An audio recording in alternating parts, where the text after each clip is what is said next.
आज अंतर्राष्ट्रीय हीमोफीलिया दिवस पर पूरी दुनिया में जागरूकता कार्यक्रम आयोजित किए जा रहे हैं। 1989 में हीमोफीलिया बीमारी के प्रति जागरूकता फैलाने के लिए विश्व हीमोफीलिया दिवस मनाने की शुरुआत की गई थी। वर्ल्ड फेडरेशन ऑफ हीमोफीलिया के संस्थापक फ्रैंक कैनवेल के जन्मदिन के अवसर पर 17 अप्रैल को विश्व हीमोफीलिया दिवस मनाया जाता है।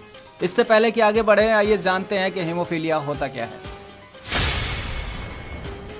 हीमोफीलिया एक आनुवांशिक बीमारी है। इसमें शरीर में खून का थक्का जमने की क्षमता खत्म हो जाती है। मरीज में खून सामान्य लोगों की तुलना में तेजी से नहीं बहता है। उनके खून में थक्का जमाने वाले कारक यानी क्लॉटिंग फैक्टर्स पर्याप्त मात्रा में नहीं होते हैं। क्लॉटिंग फैक्टर्स खून में पाया जाने वाला एक प्रोटीन होता है जो चोट लगने की स्थिति में खून को बहने से रोकता है। इस बीमारी में ज्यादा खून बहने से जान भी जा सकती है। ये दो प्रकार का होता है, पहला तो हीमोफीलिया ए और दूसरा हीमोफीलिया बी। हीमोफीलिया ए सामान्य प्रकार की बीमारी होती है, जबकि बी में थोड़ी सी मुश्किलें बढ़ जाती हैं। इस बीमारी में मरीज के शरीर में क्लॉटिंग फैक्टर 8 पर्याप्त मात्रा में नहीं होता है। वहीं हीमोफीलिया बी के बीमार ज्यादा नहीं पाए जाते हैं, लेकिन इसके मरीजों में फैक्टर 9 की पर्याप्त मात्रा की कमी होती है, यानी अभाव होता है। हालांकि परिणाम दोनों ही स्थितियों में एक जैसा होता है और मरीज में चोट लगने की स्थिति में खून सामान्य से ज्यादा समय तक बहने लगता है, यानी जल्दी रुकता नहीं है। आई ड्रीम टू ट्रस्ट के संस्थापक राजन चौधरी पिछले 4 सालों से हीमोफीलिया से ग्रस्त पीड़ितों की सहायता कर रहे हैं। समय समय पर उनको फैक्टर उपलब्ध करवाने में भी राजन चौधरी की मुख्य भूमिका रहती है। पिछले साल लॉकडाउन के पीरियड में भी उन्होंने हीमोफीलिया ग्रस्त पीड़ितों की मदद करने के लिए आगे आए थे और उन्हें फैक्टर उपलब्ध कराए थे। और इसके अलावा कई सारे मुद्दों पर वो लगातार सामाजिक काम करते रहते हैं।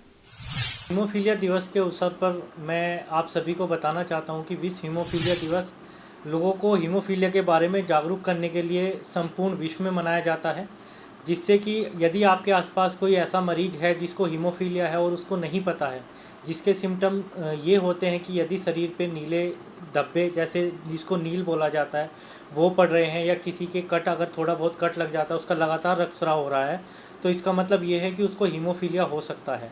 अगर आपको इस बीमारी के बारे में जानकारी रहेगी तो आप उस समय उनको बता सकते हैं और इसका समय पे इलाज होना बहुत आवश्यक है। यदि समय पे इलाज नहीं होता है तो यह बीमारी जानलेवा साबित हो सकती है। हमारे चैनल के माध्यम से इसके बचाव के कुछ उपाय बता सकते हैं?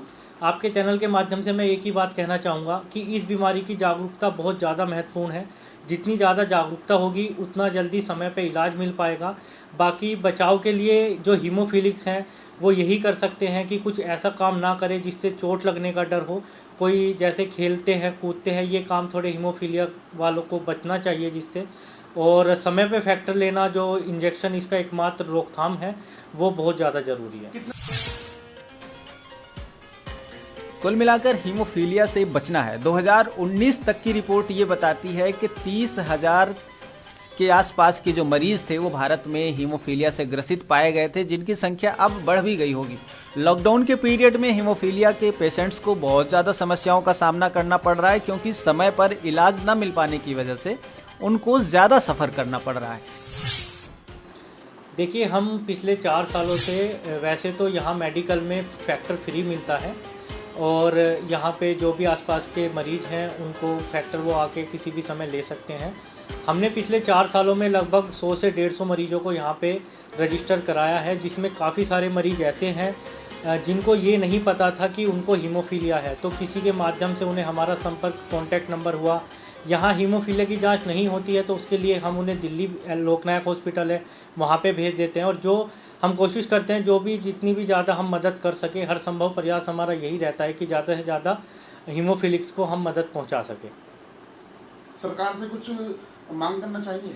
सरकार से मेरा एक ही अनुरोध है, फ़िलहाल जो कोरोना चल रहा है उसके चक्कर में काफ़ी सारी लोग परेशान हैं, काफ़ी सारी दिक्कतें हैं, लेकिन कहीं ना कहीं दूसरी जो बीमारियों से लोग पीड़ित हैं, लाइलाज बीमारियों से पीड़ित की अगर मैं बात करूं तो उनको नज़रअंदाज करना भी सही नहीं है। पिछले 1 साल में काफ़ी बार ऐसा हुआ है कि मेडिकल में फैक्टर उपलब्ध नहीं है। आज विश्व हीमोफीलिया दिवस के अवसर पर भी मेडिकल में फैक्टर उपलब्ध नहीं है। तो मेरा सरकार से एक ही अनुरोध है कि कृपया फैक्टर ख़त्म होने से पहले जो जहाँ जिस ज़िले में फैक्टर उपलब्ध हैं वहाँ उपलब्ध कराए जाएं, और जिन ज़िलों में फैक्टर उपलब्ध नहीं है उन ज़िलों में भी सरकार से मेरा अनुरोध है कि कृपया वहाँ पे भी ध्यान दिया जाए और उन ज़िलों में फैक्टर की उपलब्धता हो।